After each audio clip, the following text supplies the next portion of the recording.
I have looked at the politics of this county very closely, and the county in question is Nairobi. And I've come to the conclusion that Babu Owino had better go for president than governor of Nairobi. Now, I'll give you reasons why Babu Owino going for governor of Nairobi is not a good idea. Reason number one, every governor of Nairobi ascends to that seat with very high approval ratings. They are always popular. When Kidero came, he was very popular. Sonko was very popular. Sakaja was very popular at the inception of his tenure in office. But on their way out, nobody celebrated them. Nobody. Why is that the case? That is the case because Nairobi County is a county that cannot work. I've always said that we need a new capital city because we get the formula wrong. Every other day, we change the top boss in Nairobi County, but the county remains filthy. The reason is we change the leaders, we never change the constituents. Mbona Kayole ni chafu na Runda ni safi? It is because of how the people carry themselves. Mahali ingine ukionekana unatupa takataka, utasomewa. Mahali kama Nairobi ukitupa takataka, wherever it is, CBD, you eat KFC, unatupa nje ya gari, unanunua quota, unatupa mahali yoyote. Then when the floods come, the waterways are blocked. I'm telling you what I have seen. There is an engineer alituwekea sewer line in a certain estate. That sewer line was always clogged. Kuna watu fecal matter was coming out from the manhole next to their property. Tukifuatilia hiyo sewer line, we find somebody aborted a child ametupa ndani ya sewer line. Yule wa kibandoski anakata nyanya kitunguu vizuri. At the end of the day, usiku when no one is looking, they take that, they dump it in the sewer line. Trust me, even you who is listening, if you are made governor of Nairobi, after 2-3 years, people will be saying you must go. Nobody says our bad habits must go, and that's the problem. And if you want to put it to test, identify our worst governor in this country. Hata kama ni former or sitting, bora tu ni the worst of the worst, most corrupt, most ignorant, hata kusoma karatasi ni ya wizi. We take that governor, we put the same governor in charge of a province in Japan. And then we check after 10 years, will that province be dirty? Will there be floods in that province as a result of waterways being blocked by trash and illegal buildings which have gone up? That is likely not going to be the case. So for anybody who wants to be governor of Nairobi, prepare yourself. This is not a county where people succeed. It is quite the opposite. Now, the other reason why I always caution people about looking for the top seat in Nairobi County, long after you have resigned from office, the EACC will not give you a break. Utakuwa summoned, you'll be arrested wherever you are, whether it was a wedding or whatever, just to go in for, it doesn't mean umeiba. They just want to bring you in for questioning. And because EACC has a budget and they have to show their masters that this budget is in good use, you will be nabbed and arrested with cameras somehow rolling, and it will be like that for the next 1 or 2 years until you win your cases in court, then wakuachilie. All Nairobi governors have had that problem. Kidero has been nabbed by EACC, arraigned in court. Sonko, same thing. Sakaja, hata yeye akitoka, whether it is this term or the next one or hata akikuwa impeached hapa katikati, so long as ametoka, mashtaka inaanza na EACC. It is a job that has no peace. No peace after retirement.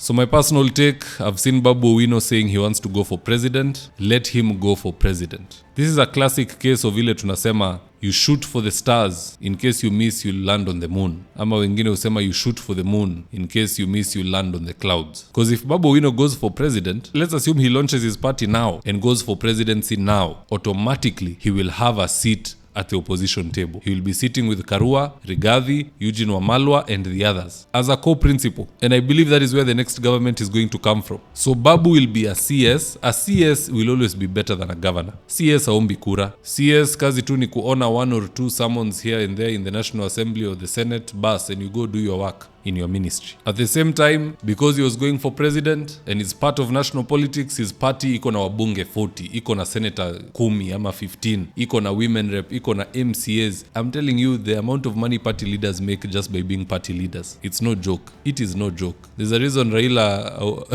ye ukaa na pesa iko tu, because all ODM members remit something, especially the elected leaders. SG anakulia hapo, party leader anakulia hapo, national chair, and so on and so forth, hata national youth leader. Everybody gets something from that particular party. And then there's the political parties fund. There's so many things, and perks rather, which come with being the party leader of a flourishing party. So at the end of the day, personally, I would rather see Cabinet Secretary Babu Owino than Governor Babu Owino. It always starts well. Sijui kwa nini Nairobi hainanga tolerance. It always starts well. but it never ends well. Mvua kidogo ifurike, whoever the governor is must go. Kwa nini hapa katikati atuulizani na wewe nani, kwa nini unatupa takataka hapo, wewe ndio utaleta flooding, toa hiyo vitu hapo. We cannot lecture each other. There's no accountability. But anyway, to each his own. At the end of the day, if Babu goes for governor, atapata. If he goes for presidency, I see him getting something nice out of that transaction. It doesn't have to be presidency, but he could be Speaker of the National Assembly, he could be Speaker of the Senate, he has a degree in law, he could be a cabinet secretary. The sky is the limit. Governorship ni kitu ya kuua career. Sakaja akitoka hiyo kiti, trust you me, hakuna mahali ingine anaenda unless rais amshike mkono ampe cabinet secretary. That is the only thing he can get, and that is if Ruto even survives. If Ruto goes home, Sakaja goes home with him altogether. It is sad for Sakaja, but it would be even sadder for Babu Owino, because this is a leader who is loved nationally. Sakaja alipendwa Nairobi, Babu amependwa nationally. Wacha service zake zikuwe national. He's even friends with Bobby Wine. Bobby Wine akitafuta huko nationally, Babu atafute huko nationally, waende wapatane huko mbele as president siku moja. But at the end of the day, that's just my opinion. Do let me know your own comments in the comment section below, and I'll do my best to read them and to give you a response. And with that, guys, adios.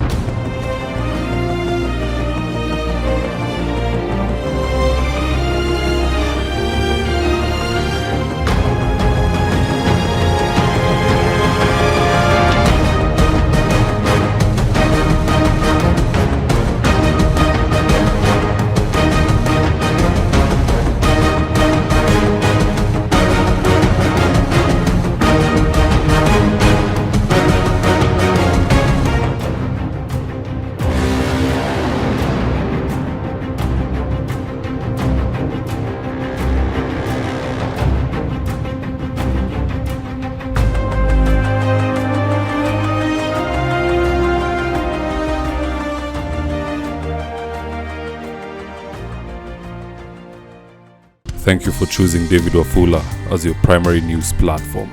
We put countless hours in research, recording, and editing. By showing up each and every day to watch our videos, you encourage us to generate more videos for the viewers. We are on a mission to inform, educate, and build a better tomorrow. To our thousands of followers in a world full of presidents, kings, and queens, you are the real gem. Adios.